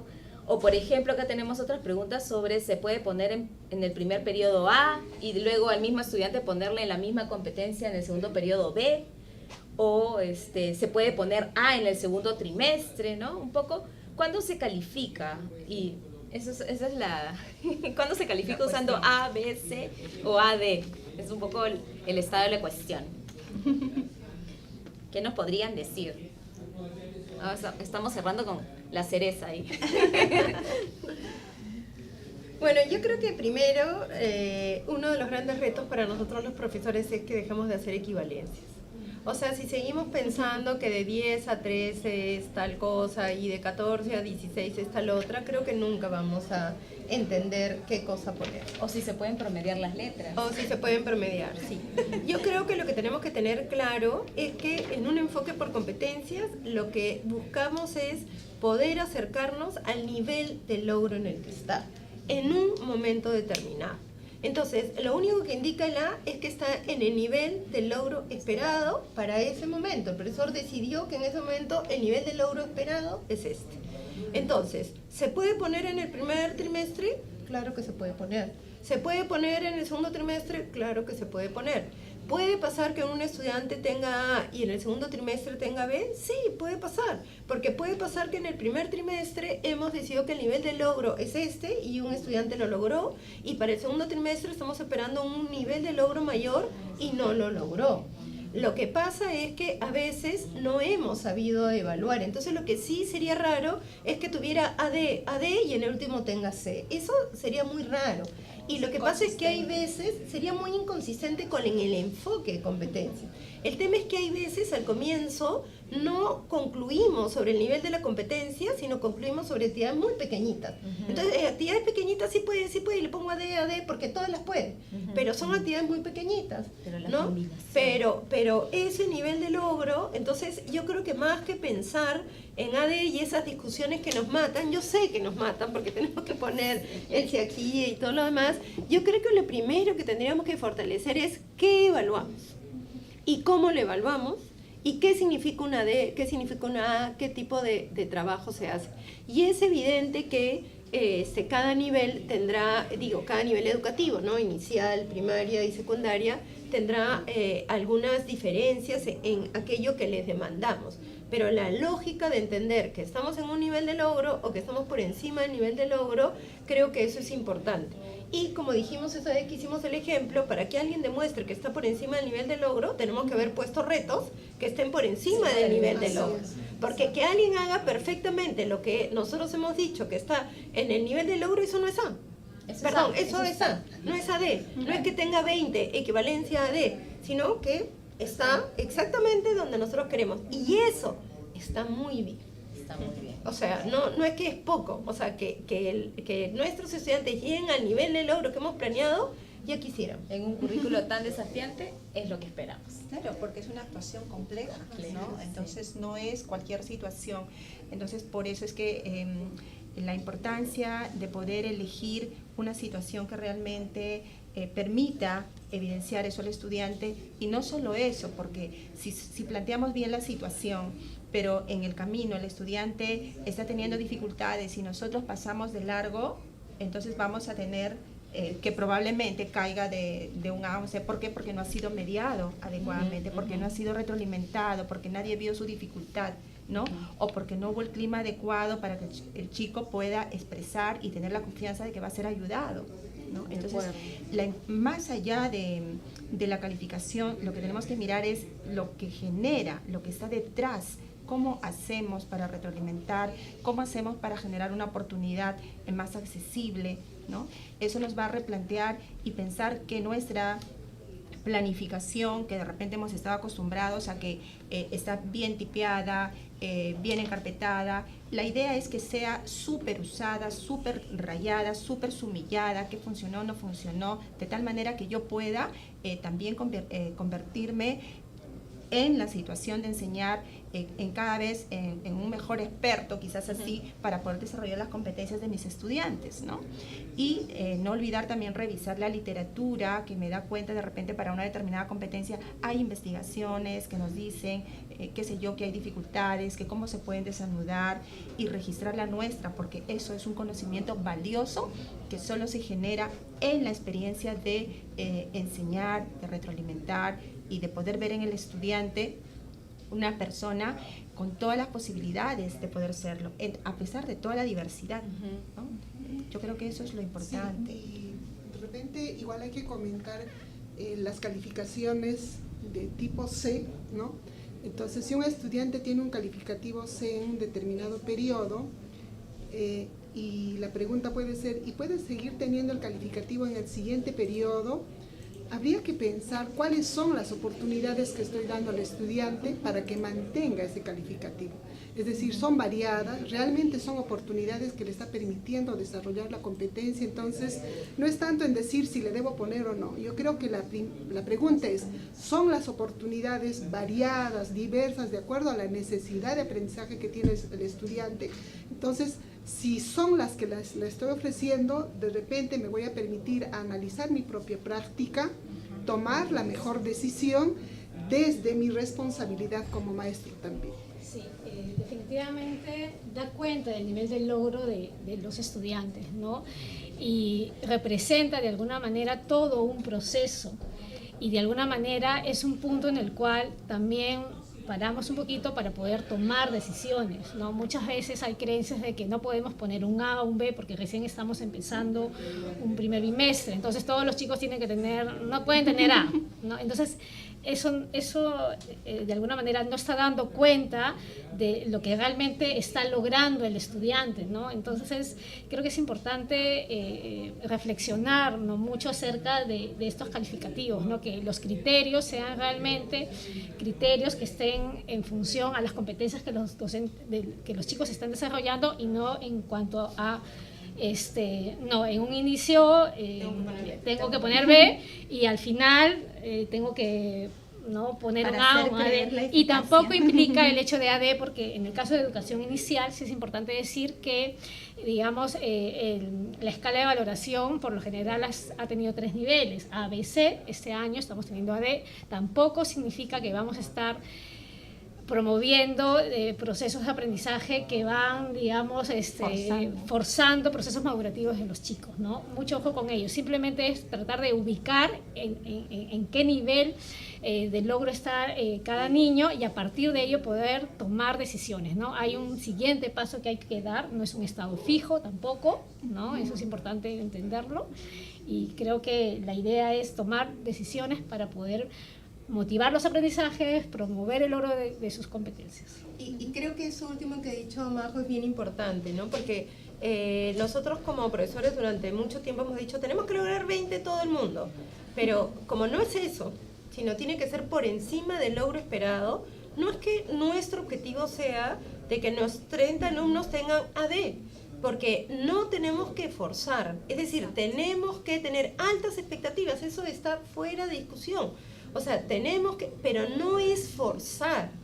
No es decir, ya, como quiero que esté por encima del nivel, no sé si eso es lo que has querido decir, Majo, entonces yo tengo que lograr que lea para que ponga AD. Y los papás ahora obsesionados porque tienen que leer en inicial porque les tengo que poner AD, ¿no? Y eso no es, o sea, yo creo que hay un cambio de paradigma que tenemos que darle.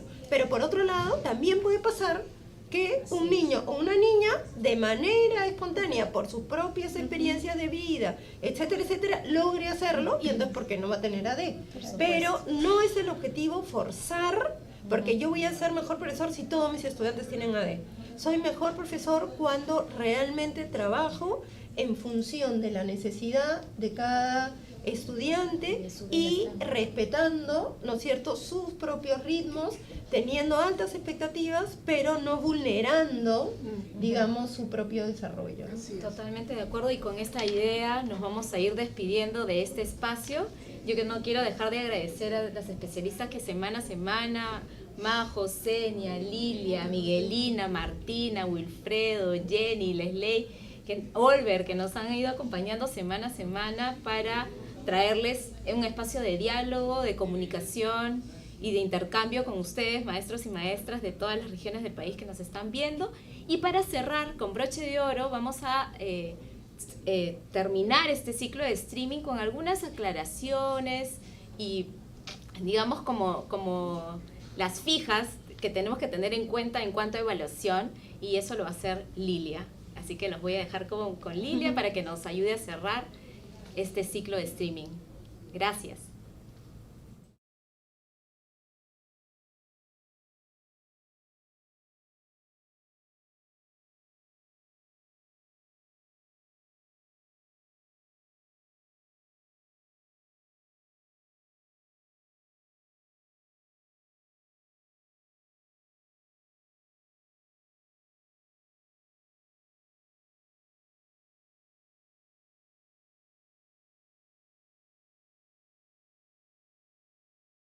Bueno, profesores, profesoras, llegamos al final de esta serie.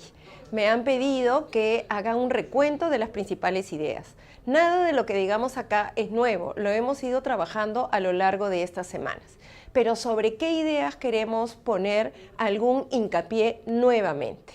Lo primero, ¿qué es evaluar? La evaluación, como hemos venido diciendo, está relacionada a esos procesos que hacemos para valorar continuamente, y creo que esa es la palabra clave, continuamente las actuaciones complejas de cada estudiante, pero fíjense, lo dijimos desde el primer día, de cada profesor también. En el caso de los estudiantes, y dependiendo de los momentos, ¿qué cosa podemos evaluar? En cualquier momento podemos evaluar cualquier aspecto de la competencia. Eso puede ser una capacidad, pero puede ser incluso algún recurso. Acuérdense que los recursos son los conceptos que trabajamos, las habilidades que trabajamos o las actitudes que en su conjunto es lo que van a utilizarse cuando tenemos que demostrar nuestra competencia. Entonces, en cualquier momento podemos retroalimentar cualquiera de estos aspectos.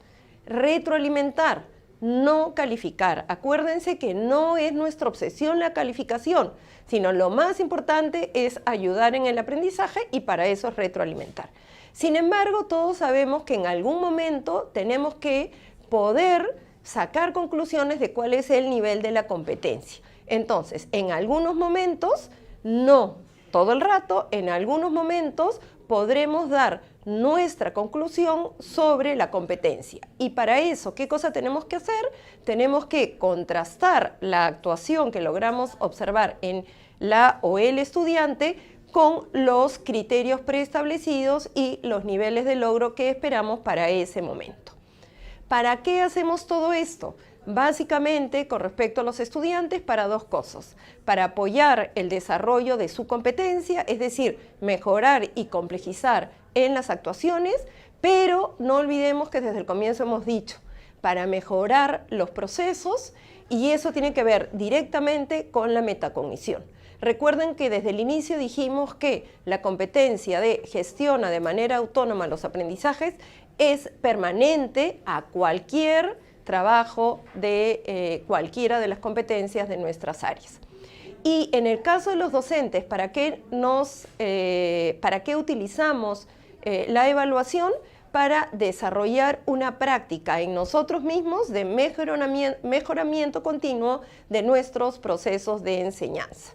Esta evaluación que hacemos de nuestra práctica incluso la podemos hacer de 2, de 3, nos podemos observar, ver los resultados, comentar lo que ha pasado con nuestros estudiantes, porque muchas veces es en estas comunidades de aprendizaje que nosotros podemos encontrar algunas pistas de cómo mejorar nuestros procesos de enseñanza. Ahora, ¿cuáles son las reflexiones más importantes que queremos recordar sobre la evaluación formativa? Primero, que nosotros realizamos la evaluación formativa para recoger información. Es decir, lo importante es que recojamos información. Por eso es que tenemos que tener claro qué tipo de información es la que queremos recoger. Y en base a esa información, lo que vamos a hacer es proponer algunas actividades o algunos comentarios para mejorar los procesos y las actuaciones. Pero si lo que queremos es mejorar los procesos, de nada nos sirve que lo hagamos al final. Una de las cosas que creo hemos ido diciendo a lo largo de estas semanas es que la evaluación formativa es en simultáneo. No es al final de la clase, no es al final de la semana, no es al comienzo de la próxima semana para ver lo que hicimos esta semana. Es en el momento en que los niños, las niñas están generando sus procesos de aprendizaje. Como dijimos, ayuda a aprender la competencia o los recursos de la competencia que queremos desarrollar, pero sobre todo también tiene que ayudar a que nuestros estudiantes se vayan conociendo cada vez más con respecto a sus propios aprendizajes. ¿Y esto para qué va a ayudar? Para que autorregulen. Acuérdense que en un enfoque por competencia, la autorregulación para poder enfrentar las situaciones problema es esencial. Ahora, también dijimos que además de esta evaluación formativa que tiene que ver con ayudar a aprender, es decir, evaluar para aprender, también hay algo que tiene que ver con lo último que dije en la diapositiva anterior, que uno también tiene que ver la evaluación como aprendizaje. Es decir, tiene que aprender a autoevaluarse. Y en ese sentido, ¿se acuerdan que también dijimos en alguna de las sesiones que no aprendemos de la experiencia, sino aprendemos de la reflexión que realizamos a partir de la experiencia? Es esa reflexión lo que nos permite conceptualizar, sacar conclusiones y poder tomar decisiones para las siguientes veces que nos enfrentemos a situaciones similares. ¿Cuáles son los desafíos que tenemos los docentes con respecto a la evaluación y sobre todo a la evaluación formativa? Primero, tenemos que potenciar nuestras competencias comunicativas. Las competencias comunicativas son esenciales para cualquier proceso de enseñanza, pero sobre todo para los procesos de retroalimentación. Tenemos que agudizar nuestra competencia de escucha, tenemos que profundizar en nuestra competencia del habla, tenemos que profundizar en nuestras competencias de lecturas. Solo así podremos descubrir qué cosa es lo que está pasando con nuestros y nuestras estudiantes para poder reaccionar frente a eso y poder retroalimentar. Segundo, sin un clima de confianza esto nunca se va a poder dar. Es decir, si lo que los estudiantes tienen en su cabeza es que los estamos evaluando todo el rato y que ellos están luchando con nosotros para que nosotros los aprobemos, difícilmente nos van a decir lo que pasa.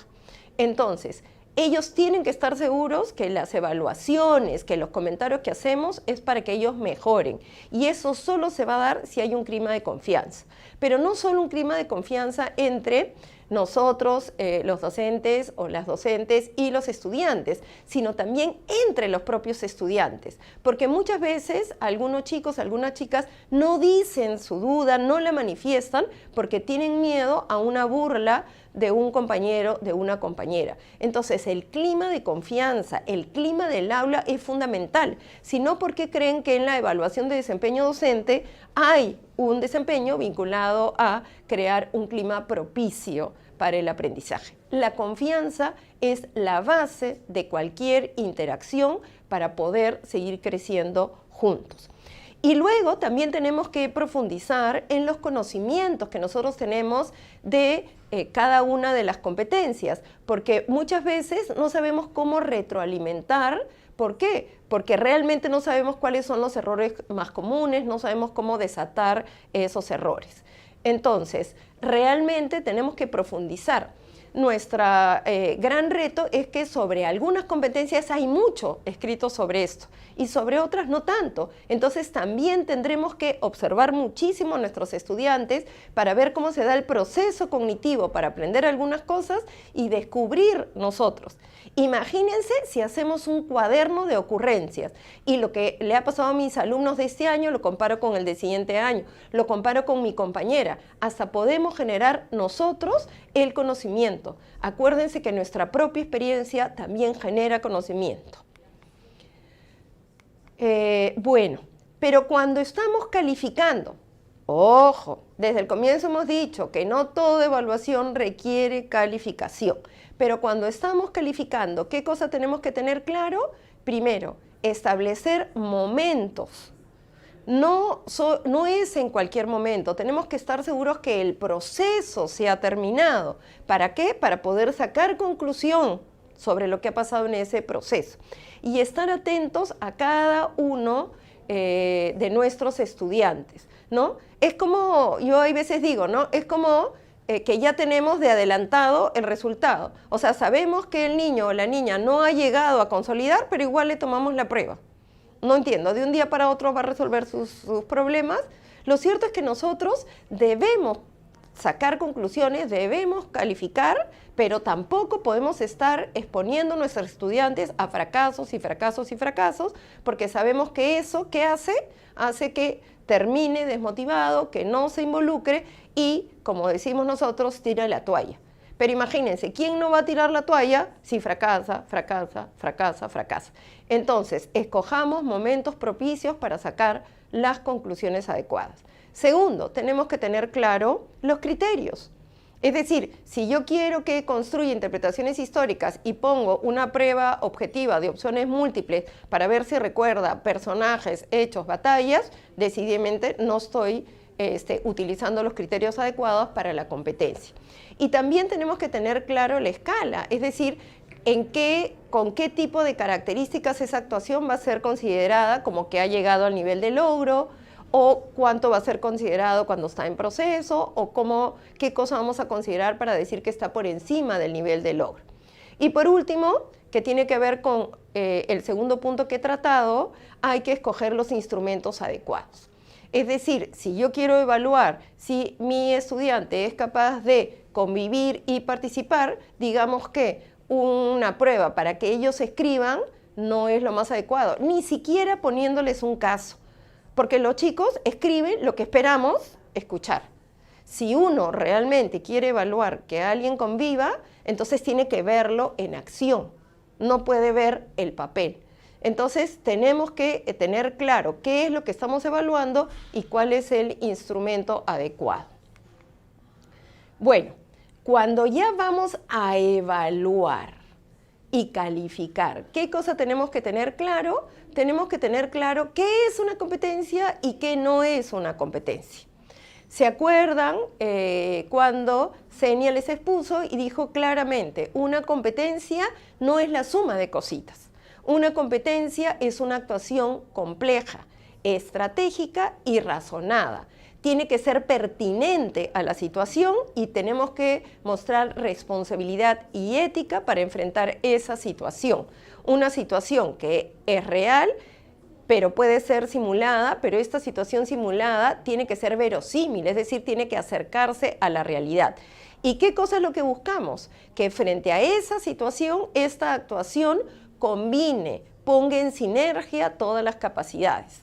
Por eso es que les ponemos este gráfico, es decir, es la idea de combinar. También podemos decir es como hacer una telaraña, donde yo voy construyendo toda la telaraña en base a todos los recursos que he ido construyendo.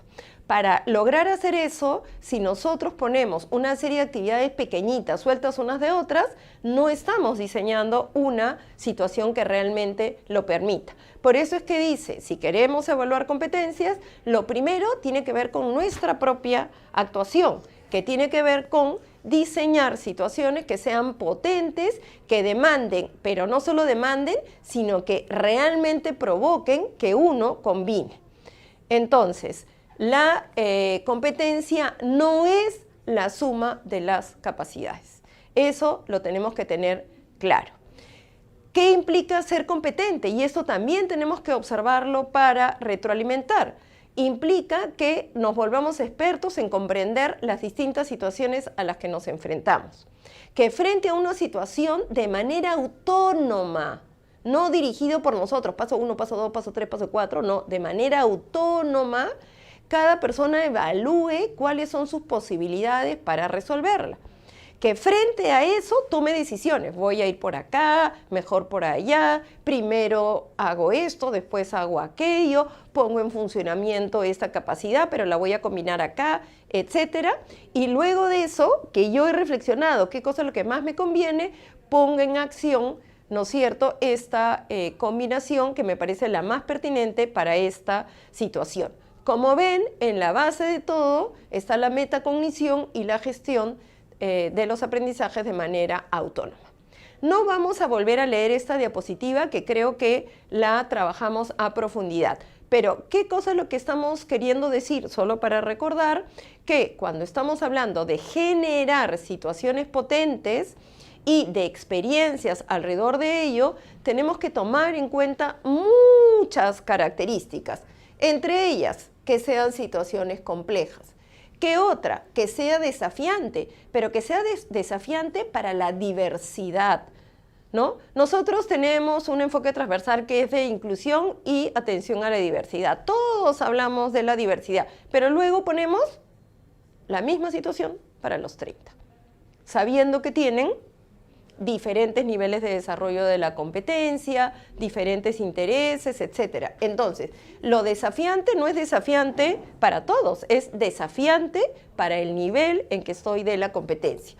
Pero, por ejemplo, luego de eso también tenemos que hacer una secuencia lógica de las actividades, es muy importante. Pero otra cuestión también que es importante es que toma tiempo. Si la situación realmente es compleja, no es que es una situación para cada clase, para cada sesión. Es una situación que nos va a movilizar a lo largo de un proyecto, a lo largo de un estudio de caso, a lo largo de una unidad. Bueno, entonces, durante el desarrollo de la competencia y la retroalimentación, ¿qué cosa tenemos que observar? Tenemos que observar si realmente los estudiantes están logrando, dijimos que, movilizar, combinar, hacer sinergia, ¿no? Y desde ahí detectar dos cosas. Primero, si alguna de las capacidades no está suficientemente desarrollada, imagínense, yo tengo una mesa de 3 patas, pero una pata está ahí más cortita, tiendo a caerme, ¿no?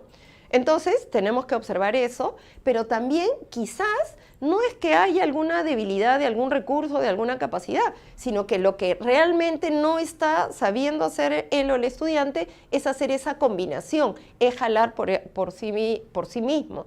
Entonces, tenemos que identificar dónde puede estar la fortaleza, dónde puede estar la debilidad y sobre eso, evidentemente, ¿qué cosa tenemos que hacer? Retroalimentar para desanudar la dificultad. También dijimos que para poder calificar tenemos que tener criterios claros. Y nosotros les hemos mostrado rúbricas. Sabemos perfectamente que no es fácil hacerlas, sabemos que ustedes están pidiendo más ejemplos, sobre eso estamos. Queremos comenzar a generar dentro del ministerio muchos ejemplos para que ustedes encuentren modelos. Acá solo quiero recordar que pueden haber distintos tipos de rúbrica. Por ejemplo, acá hay una rúbrica holística, pero también les hemos mostrado lo que llamamos una rúbrica analítica. Pero en la rúbrica analítica creo que hemos sido claros también al señalar que no se trata de que yo voy a poner una calificación para acá, otra para allá y luego voy a hacer promedio.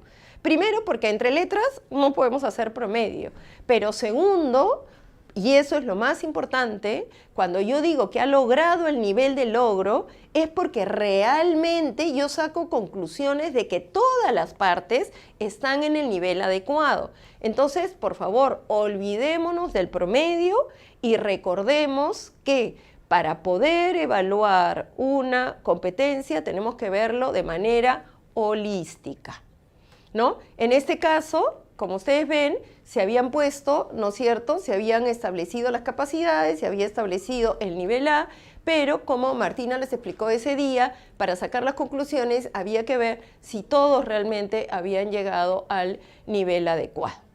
Entonces, queremos terminar con lo que creemos que es lo más importante. ¿Qué es retroalimentar? Devolver al estudiante.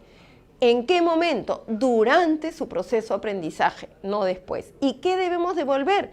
Información específica, no generalidades, específica, que tiene que ver con los logros, progresos, con las dificultades, pero sobre todo con brindar sugerencias. ¿Qué te parece si en este momento mejor dejas esto, haces esta otra cosa primero? ¿Qué hubiera pasado si antes de hacer esto te propongo, haz esto otro primero, ¿no? Y se centra no en la persona, se centra en la actuación. No es que un estudiante está mal, es que esta actuación tiene algún tipo de dificultad. Podemos decir que es lo mismo, pero no es lo mismo ni es igual. Tenemos que tener de centro el bienestar del estudiante. ¿Y qué cosa comentamos? Las actuaciones en un momento dado, pero que evidentemente, si hacemos bien nuestro trabajo, van a ir siempre para mejor. ¿Para qué retroalimentamos? Para mejorar los aprendizajes y el desarrollo de las competencias. ¿Y para qué retroalimentamos también? Para mejorar nuestra propia enseñanza. Se nos tiene que ocurrir otras alternativas para poder ayudar a desanudar. Se nos tiene que ocurrir otro tipo de estrategias. Finalmente, para retroalimentar, ¿qué tenemos que tener claro? Lo que dijimos, el clima de confianza y respeto, el compartir los propósitos, es decir, queremos llegar acá, eso es lo que estamos esperando. Por eso es que en muchos de los casos, por ejemplo, la rúbrica se entrega al inicio. Tenemos que, además, guiar la reflexión de los propios estudiantes. Mientras más hagamos esto, cada vez ellos podrán hacerlo más de manera autónoma. Tenemos que observar para poder identificar, tenemos que brindar cada vez más oportunidades para que resuelvan los problemas y también podemos mostrar buenos ejemplos. Dijimos que había dos cosas que teníamos que recordar con respecto a la retroalimentación. Hay un autor que se llama Wilson que habla de la pirámide y que decía que la retroalimentación es formal, pero puede ser informal. No, la retroalimentación necesita cada rato instrumentos, no. Una conversación puede dinamizar un aprendizaje muchas veces más que un instrumento en particular. No olvidemos que la retroalimentación puede ser verbal, ¿no es cierto? Puede ser hablada, pero también puede ser escrita, pero no olvidemos también que nuestros gestos hablan. Entonces, si yo pongo una cara tensa, si mi cabeza está diciendo otra vez, no lo soluciona, bueno, sabemos que hay una comunicación gestual. Entonces, tengamos cuidado en lo que decimos, en los gestos que tenemos, lo que escribimos, etcétera.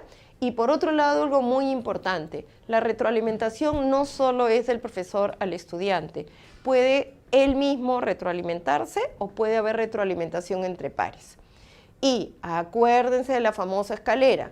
Primero aclaremos, no es que le aclaremos la duda al estudiante, primero aclaremos lo que quiere decir para darnos cuenta por dónde va su lógica. Luego de eso valoramos, su lógica está siendo acertada, su lógica no está siendo acertada, cómo lo podemos ayudar, etc.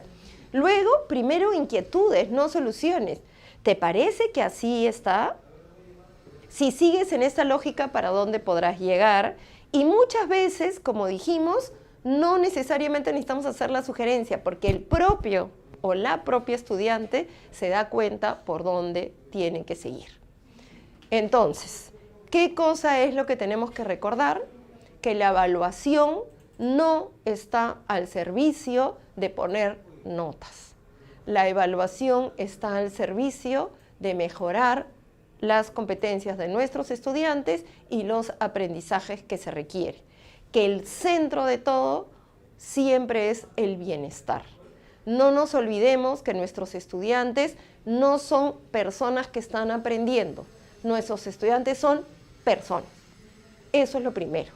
Y como personas necesitan sentirse bien, necesitan sentir que tienen éxito. Entonces, la evaluación es un instrumento súper potente para mejorar los aprendizajes, pero es un instrumento que puede ser peligroso si termina dañando la autoestima del niño o de la niña. Esperamos que estas conversaciones, estos diálogos les hayan servido y seguiremos en esta lógica, abriendo temas, abriendo conversaciones. Pero no se olviden que la principal conversación es entre ¿quiénes? Entre ustedes. Reúnanse, discutan, compartan experiencias. No se olviden lo que estamos planteando. Las comunidades de aprendizaje son las que realmente generan conocimiento pertinente. Generemos comunidades de aprendizaje en nuestros propios estudiantes, pero también entre nosotros los profesores. Demos el espacio para hablar. Nosotros construimos conocimiento en base a la discusión sobre nuestra propia experiencia. Así es que aquí llegamos esta vez, pero nos volveremos a ver, estamos seguros. Gracias.